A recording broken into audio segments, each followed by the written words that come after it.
7 months after turning 22, I was promoted to Senior Financial Analyst. In less than 3 years, I went from working at McDonald's as a shift manager to becoming a Senior Financial Analyst at a major tech company. Hey YouTube and my future self, my name is Will, and today I'm going to be talking about my career journey. This video is especially important for anyone who may be feeling stressed, overwhelmed, or doubting their potential and wondering if a traditional degree is the right path for them. Today in this video, I'm going to first detail my career journey, then I'm going to talk about the 5 takeaways that I have that I want to share with you and the rest of Gen Z and Gen Alpha about my experiences. So without further ado, let's get into the story. Now in 2017, I was in high school and I started working at McDonald's. I had a local McDonald's about 2 miles away from where I lived, and I figured that it was probably going to be the best option to work for in the rural area that I was living in. McDonald's is a huge brand, massive ability to scale and learn different processes and things that were working there with all of the standard operating procedures that they had, and I figured it would probably be a better alternative to some of the smaller name options in the area or some of the local businesses. So when I started working at McDonald's at 16, I had kind of one goal in mind, and that was I wanted to be a really great employee. I wanted to show up on time, I wanted my managers to like me, and I wanted to learn all of the functions in the business so that I could learn as much as I can. And with kind of that mindset going forward, within 30 days, I was actually promoted from a shift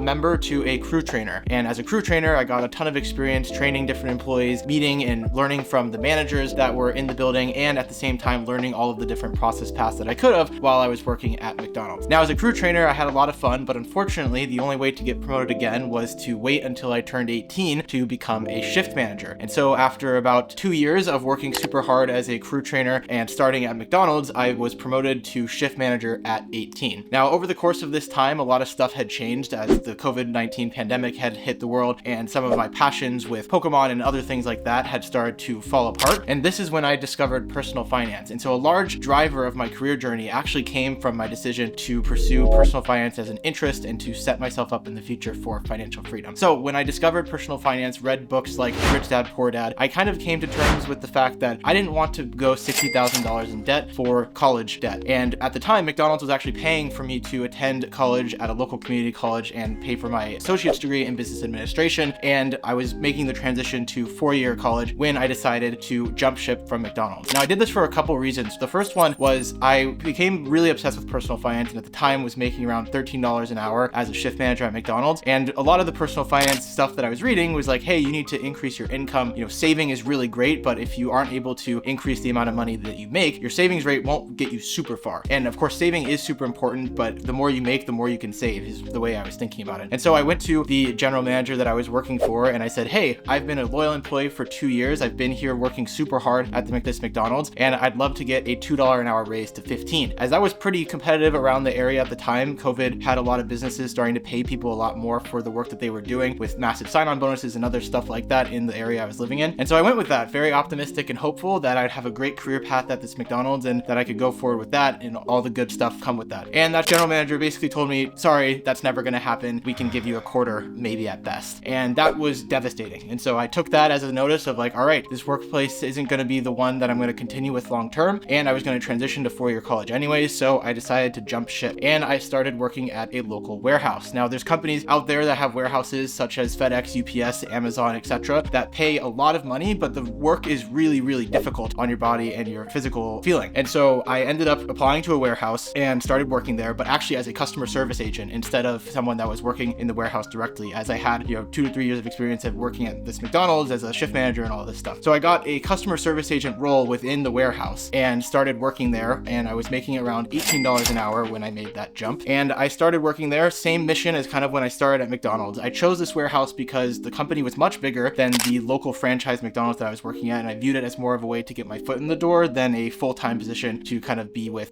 for an extended amount of time. Plus it was a summer job since I was going to be going to college. Well, about 30 days into working this customer service job, I actually just fell in love with the company's culture and the way that they did things. I saw how amazing the scale and size of this company was with what they were doing. And I actually decided to drop out of college and pursue both that job at this warehouse and working on my small business at the time, which is the Lab TCG, which was a Pokemon card selling business. And I basically did the math that if I were to take out $60,000 in debt to go to school, that I would have just made more money, at the entry level expected line for what I would have gotten with my degree if I just did my business and worked at this warehouse at the same time. And so I just decided to go full in, and I gave myself 1 year. If I didn't get promoted twice within 1 year, I would decide to go back back to college. And that was a really hard decision for me to make, which I'll make more videos about that. So you're definitely going to want to hit the subscribe button and like and comment down below if you want to hear more about that. But that was a difficult decision at the time to make, and it was super risky, as the traditional college path was kind of what my parents wanted me to do, my friends and family expected me to do, and so it was super difficult at the time. But the good news is 3 months into working at this warehouse, I got promoted out of the customer service agent role into more of a warehouse assistant manager role. And I did that role. I really loved it. I really loved working with all of the people that I met in the warehouse. And about 6 to 7 months later, the company that I was working for actually ended up paying for degrees. And so they rolled out a huge program for employees of the warehouse to enroll and have their bachelor's degrees paid for, or other trade schools and stuff like that. And to me, I did the math of like, well, if they're going to pay for me to go to school and I can still work here and,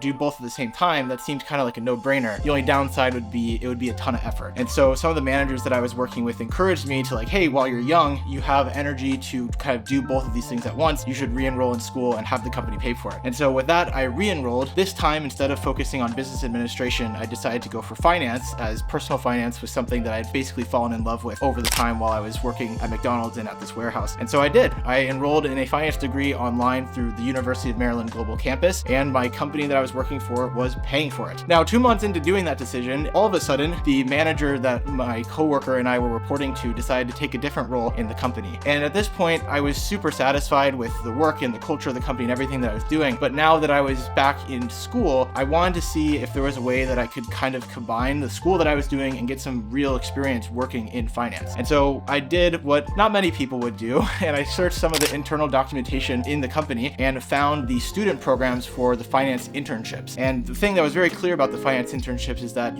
they wouldn't take internal candidates. It was an external facing program, etc. And so I decided to shoot my shot. I found the name of the program lead that ran this program, and I sent him a cold email kind of saying, hey, my name's Will. I run a business in my free time. I am enrolled in school and I work in this warehouse, and I'd be really interested to kind of see what finance is like and working in finance for an internship or something. Are there any options available? And he ended up coming back to me and saying, hey, sure, I would love to get on a call with you and chat and learn more about you. And so that was amazing. It just goes to show you that sometimes shooting your shot is the first step to kind of making action and kind of getting into a different direction. And so all of a sudden, I'm on this call with this guy. I'm explaining to him, learning about him and what he does and his role in the student programs, while also talking about all the things that I do and my interest in working in finance. And sure enough, at the end of the call, he says, hey, well, I think, got some great potential here. I'd love to give you an interview. And from there, we can see, next steps if the interview goes well. And so I was ecstatic. And this was a lot further than I thought I was going to get when I kind of pursued this. And sure enough, I ended up interviewing for this finance internship, ended up getting the internship, and then was basically asked to relocate across the country to go pursue this internship. This has worked out perfectly, right? Like looking back, it seemed like it was all pieced together, etc. But here's the huge problem.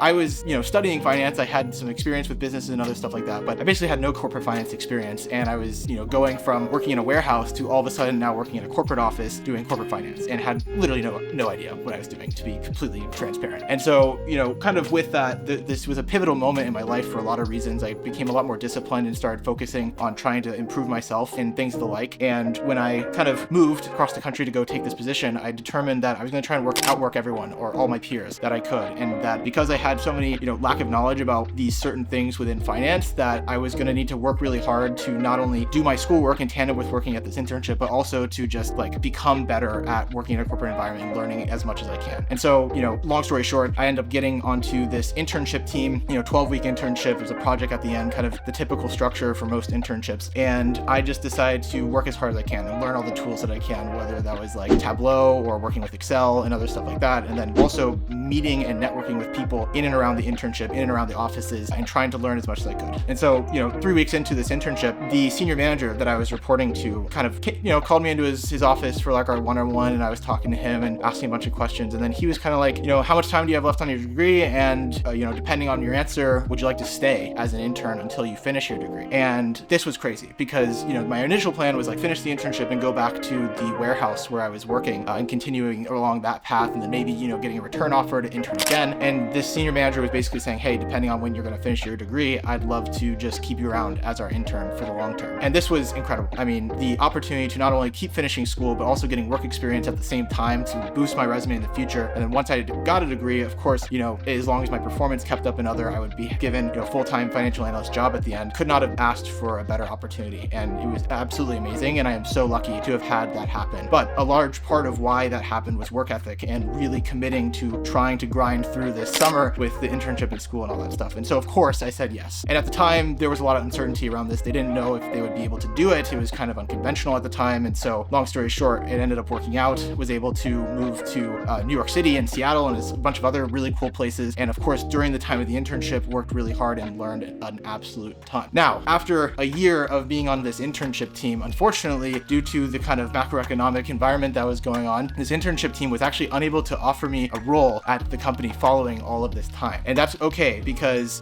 I got a ton of experience out of this and it was super, super fantastic. But then all of a sudden I was in Japan and was kind of contemplating, waiting on a response. Could they hire me? Could they not? What were the options that we had? And then I kind of got this email from my senior manager saying, hey, this director that you ran into and that networked with while you're in New York City, someone dropped out of the finance rotational program and there's a slot for you if you want to do an informal interview with a manager on your team. And if that works out, then you could go join this team instead of joining our team upon graduation. And so of course, now this was my opportunity to kind of keep going. And so I absolutely said yes. I ended up taking a call while I was on vacation in Japan at about 10 p.m. Japan time and, learned about the team, learned about the manager and really, really liked the opportunity and said yes. And so when I got back from Japan, I, started this new job as a full-time financial analyst. I had graduated college at this point and was just super excited to work there and now realized I had a year and a half of finance experience at this company to then bring to this new role. And so I worked extremely hard on this team. I tried to bring all of the prior experience that I had, all of the networking that I had done during my time as an intern paid off bounds as I was able to have mentors and relationships with tons of people who could help me every time I faced new challenges. I got exposure to all sorts of cool stuff like doing financial analysis, doing month-end close bridging, working with executive leadership, all of this stuff. And so it was really, really an amazing experience. And now technically I had joined a rotational program. And so instead of rotating at the 6-month mark on this new team, I decided to go the full year with this team and to keep compounding all of the learning that I had gotten. So through doing this, I was able to build better relationships with the people I was working with and to deliver great results over the 1-year stretch, which 10 months after taking that new role as a finance analyst on this team, I was promoted to Senior Financial Analyst. And at that point, the title was locked, sealed, and secured. And now at 22, I am a Senior Financial Analyst at a major tech company. So that's my career journey. You may be wondering, how are you able to do school or doing all this work? And the answer was I was in an online college and would just spend all of my nights and all of my weekends writing papers and studying textbook in tandem with all of the work that I was doing. And so for 2 years, I essentially, dropped everything that I could and went full focus on work and school, which had some trade-offs for sure, and was kind of the risk I was willing to take for one, the uncertainty of whether or not I was going to get a job at the end of this, but also the learning experience, getting paid, being able to invest a bunch of that money over time when I was young. All of those were worth it enough to me to keep going and keep pushing through the difficult times and all of the,